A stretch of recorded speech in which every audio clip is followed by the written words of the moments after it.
Hello, welcome back to the channel.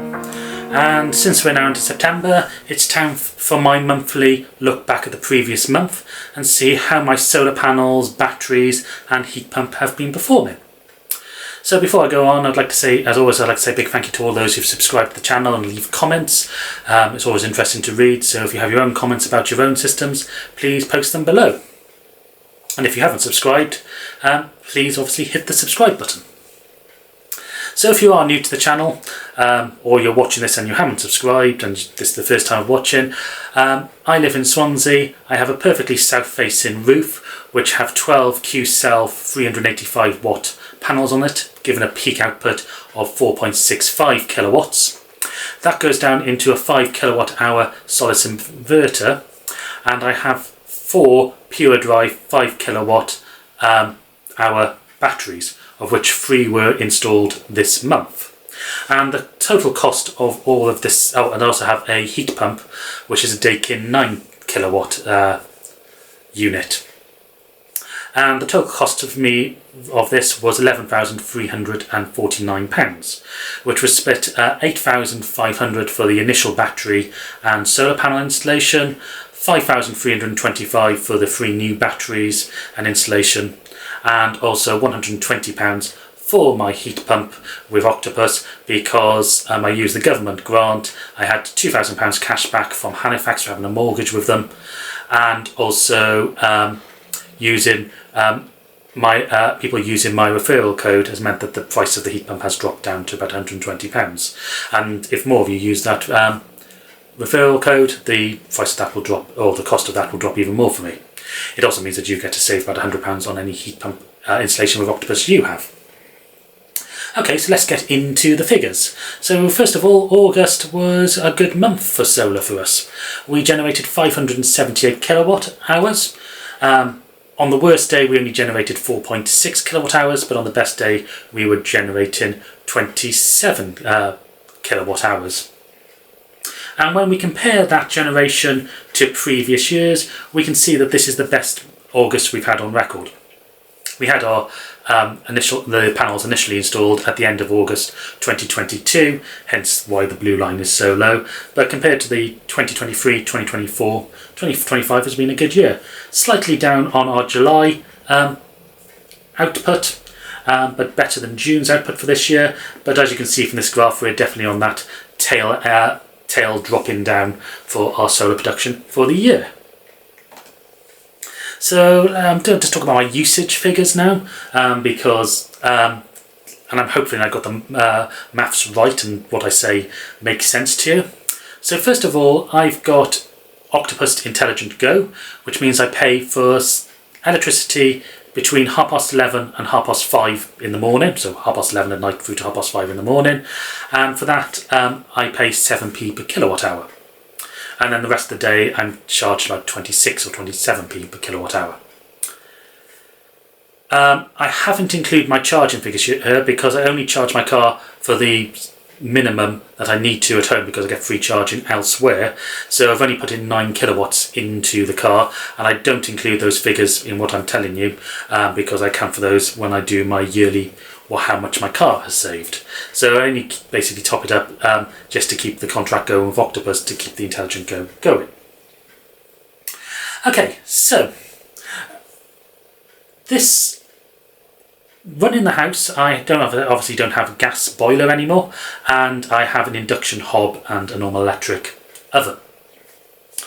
So the electricity just going to the house, this is not including the heat pump. This month we have used 252, or actually 53 rounding up, kilowatt hours. This is higher than if you've seen previous videos, just because we're using the hob and the oven more. And obviously we don't have the gas. So we used to use about 200, 210, 220 kilowatt hours a month. We're now using 30 kilowatt hours extra, or more than that. So if we were to have paid for that electricity at the 25p rate that we could get per kilowatt hour, that would have cost us about £63. In fact, our whole electricity bill, excluding the standing charge, which I can't do anything about, was actually just £12.29 for them for the month. And the reason for that is because we top our batteries up overnight and then use it over during the day, which basically means we get the cheap electricity throughout the whole course of the day. So looking at import, we imported 162 kilowatt hours. It was actually 171, but as I say, 9 of that went to the car. So 162 kilowatt hours was our import, of which 4 were at peak rates, and this is when we might have had a bit too much load than the inverter could cope with, or just the general switching when loads click in and you pull a little bit from the grid there and checks to the grid. So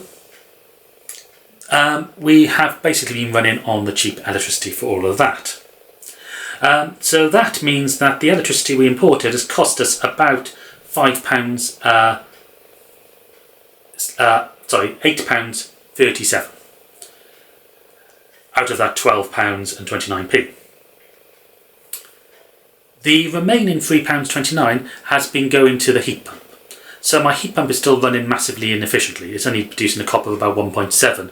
So I'm back in contact with Octopus, and hopefully they'll send somebody out to have another look at it and see what happens. We're not massive users of hot water, so that might be part of the efficiency from that, because a lot of the energy being used by heat pump might be just be turning it on, using the pumps and the Legionnaires cycle, rather than just heating the water generally. Anyway, our figures for our heat pump for the month is we put in 56 kilowatt hours of electricity, which has cost us, as I say, that £3.92. And the heat that we got out of it, going straight to the hot water, was 93 kilowatt hours. And I say that gives it a COP of 1.7. So if we were paying for gas at 7p per kilowatt hour, and we had a gas boiler which was roughly 90% efficient, we would have paid in gas £7.28. And I say we only actually paid £3.92. So we're saving just over 50% of what we would have done on our gas bill. Obviously, with the new electric heating as well, that sort of skews some of that as well. But actually, we probably don't make a saving on that, because a kilowatt hour of gas costs roughly the same as a kilowatt hour of electricity if we're paying the 7p. And also the induction hob might be slightly more efficient anyway. So that's difficult for me to fully quantify. So if I take that £63 that I would have paid for electricity, and I add to that the £7.28 that I would have paid in for gas, and I take away the £12.29 that I've actually paid to Octopus, that means a monthly saving of £58.17, which seems to tally with previous months. Of course, there are some other savings I've made. Because I don't have gas anymore, I've had my gas meter removed. So that means I'm saving 31p a day on the standing charge. So that's another saving of £9.75. And also I've got my seg as well. So we export most of what we generate. And we get paid 15p for